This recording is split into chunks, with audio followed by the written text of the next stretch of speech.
Assalamualaikum warahmatullahi wabarakatuh. Salam Om Swastiastu, salam nama budaya, salam kebajikan bagi kita semua. Seperti kata pepatah, tak kenal maka tak sayang. Maka izinkan kami memperkenalkan diri.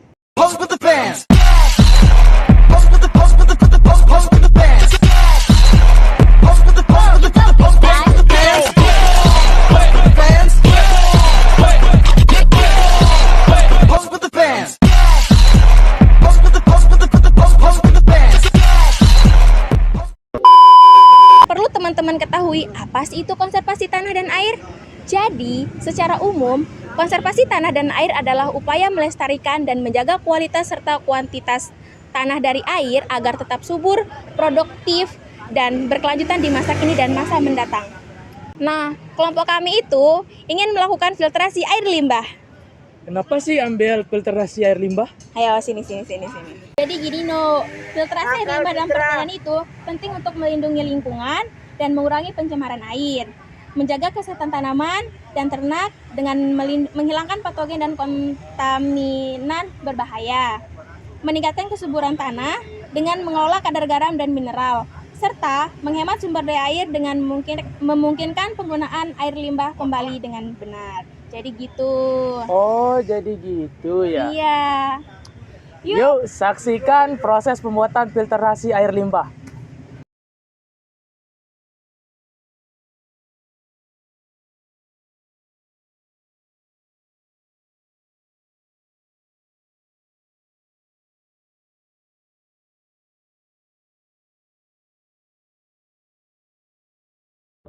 Hal yang pertama dilakukan di sini adalah memotong botol.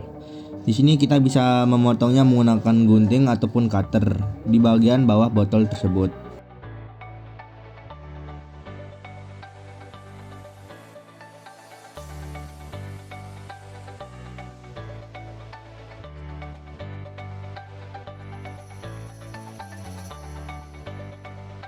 Setelah kita memotong botol tersebut, di sini step kedua yang harus dilakukan adalah memasukkan tisu ke dalam botol.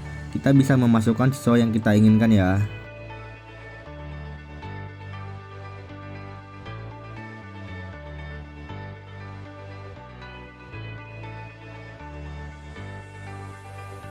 Nah, setelah kita melakukan step kedua, di sini kita akan melakukan step yang ketiga, yaitu memperkecil ukuran serabut kelapa.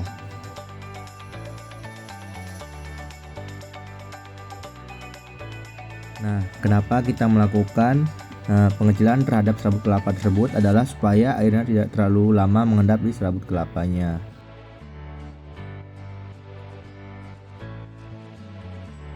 Nah, step ketiga adalah melakukan pencucian terhadap serabut kelapa. Kenapa kita harus membersihkan terlebih dahulu? Adalah untuk menghilangkan debu, kotoran, dan sisa-sisa bahan organik lain yang dapat menghambat proses filtrasi dan menyebabkan penurunan efektivitas penyaringan serta mencegah pembusukan dan pertumbuhan jamur yang bisa mencemari air yang disaringi.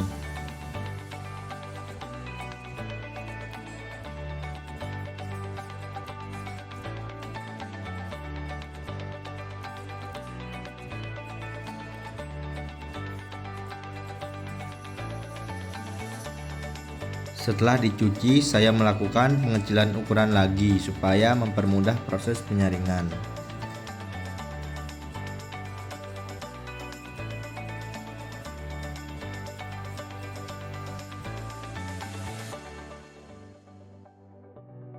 Nah, kita lanjut ke step keempat, yaitu memasukkan serabut kelapa ke dalam botol.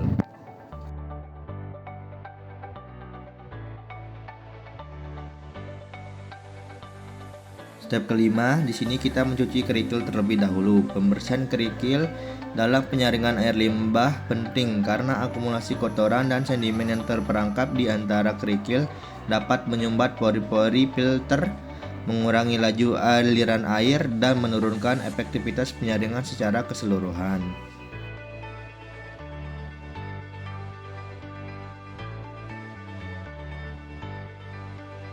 Step ke-6, di sini kita memasukkan kerikil secukupnya. Setelah itu kita lanjut ke step ke-7, yaitu memasukkan pasir secukupnya juga.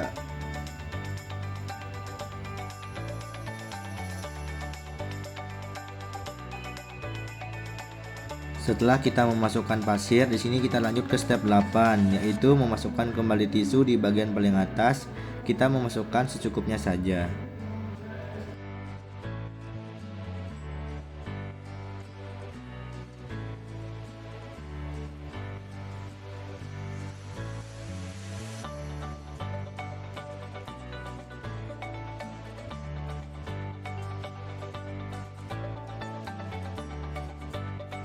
Setelah step ke-8 selesai, di sini kita lanjut ke step 9 atau step terakhir, yaitu menuangkan air limbah atau air sungai yang akan kita saring.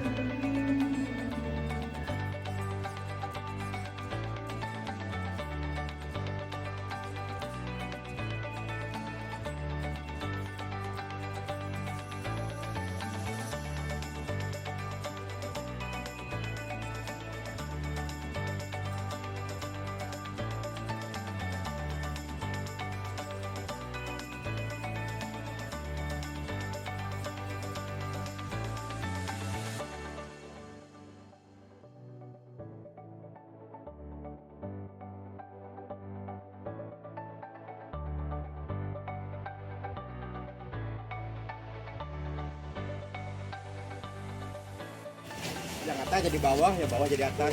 Diangkat. Filternya diangkat. Masih ada kotor.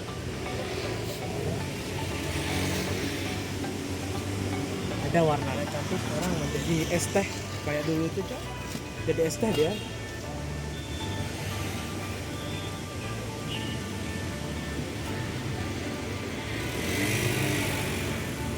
Ya, ini adalah tampak setelah dilakukan proses filtrasi penyaringan air limbah atau air sungai.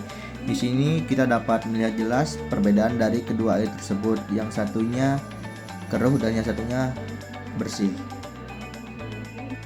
Kesimpulan yang saya dapatkan dari filterisasi air limbah sungai ini adalah air limbah berkontribusi pada konservasi tanah air dengan mengurangi potensi sebelum air dilepaskan ke lahan pertanian, sehingga mencegah kerusakan ekosistem, degradasi tanah dan pencemaran sumber daya, serta menyediakan air bersih yang dapat digunakan kembali ke lahan pertanian, serta kembali untuk irigasi atau kebutuhan lainnya.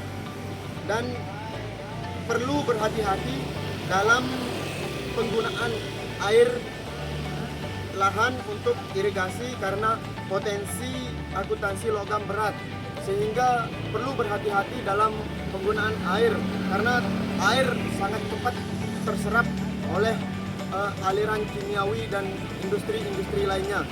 Cukup sekian dari saya.